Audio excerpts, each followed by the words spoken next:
الحمد لله نحمده ونصلي ونسلم على رسوله الكريم أما بعد فأعوذ بالله من الشيطان الرجيم بسم الله الرحمن الرحيم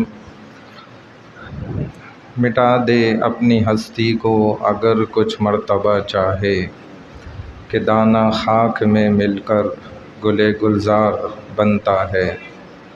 بات ہماری چل رہی تھی اخلاص سے متعلق۔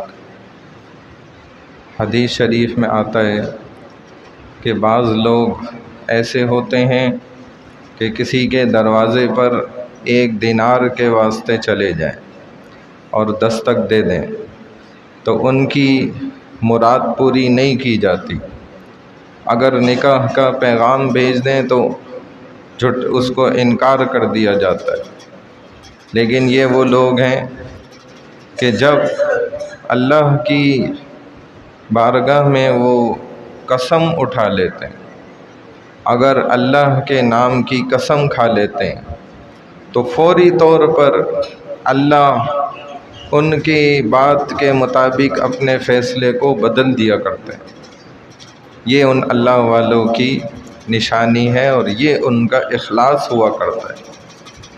جو چھپنے سے زیادہ چھپنے کی اوپر فوقیت دیتے ہیں، جو اپنی ذات کو چھپا کر رکھنا چاہتے ہیں، اور اللہ کو یہی لوگ زیادہ پسندیدہ ہیں، کیونکہ اعمال کے اندر اعمال حقیقت میں کیا ہے؟ یہ ایک جسم ہے، اور اس کی روح حقیقت میں کیا ہے؟ اخلاص ہے۔ صاف ستھری نیت، یہ اخلاص ہے۔ آپ جب صحیح احادیث اور ان روایات کو دیکھیں تو پتہ چلتا ہے کہ نیک سے نیک ترین لوگ وہ ہوں گے جن سے اللہ نے ابتدا کرنی ہے جہنم میں داخل کرنے کی۔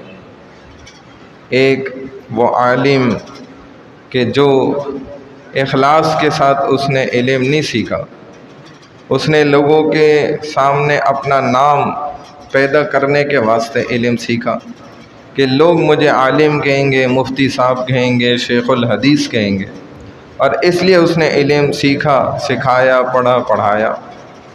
کہا جائے گا کہ اس کو جہنم میں پھینک دیا جائے، وہ کہے گا کہ میں نے تو علم سیکھا، سکھلایا، اتنے طلبہ کو پڑھایا۔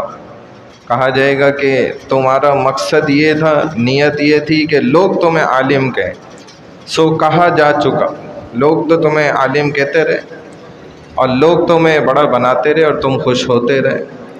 تو ہر عمل کا نا ریوارڈ ہوتا ہے، اس کا ایک بدلہ ہوتا ہے۔ دنیا میں اگر لوگ اس پر واہ واہ کر دیں اور یہ برداشت کر جائیں تو یہ بدلہ مل گیا۔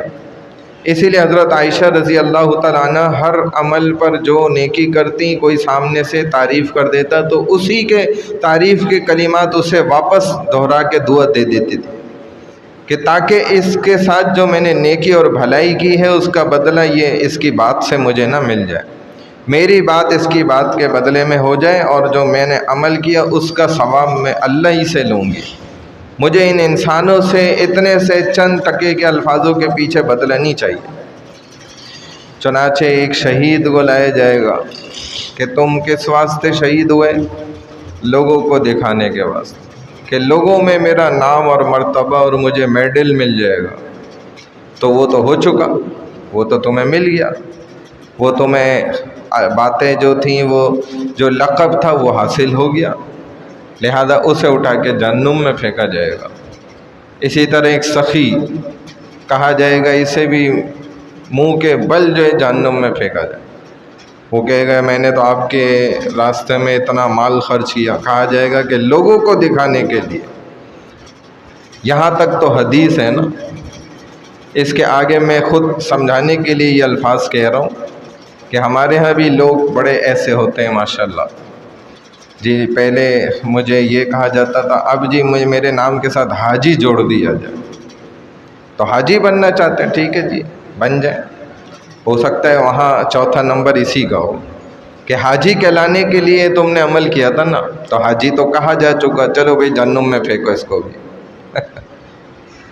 اسی طرح اگر اور بھی کوئی عمل ہے اور وہی کہلوانے کے واسطے وہ کہ جی میں تو ماشاءاللہ جو ہے نا سال لگائے ہوا ساتھی، اگر یہی تم چاہتے تھے لوگوں سے تعریف سننا تو ٹھیک ہے بھائی، اٹھا کے پھینکو اس کو بھی جہنم میں۔ یا اور بھی جتنے دین کے کام ہیں نا، اب یہ لوگ تو وہ نہیں ہے جو گناہ گار ہیں، تو نیک لوگ ہیں نا، یعنی نیک لوگوں سے اللہ جہنم کو ابتدا کر رہے ہیں، نیک لوگوں کو ڈالنے سے۔ اور جو گناہ گار لوگ ہیں ان کا کیا حال، ان کو تو کس قدر ڈرنا چاہیے۔ اللہ ہمیں بچنے کی توفیق عطا فرمائے۔ سبحان اللہ و بحمدہ، سبحانک اللہم و بحمدک، نشہد ان لا الہ الا انت، نستغفرک و نتوب الیک برحمتک یا ارحم الراحمین۔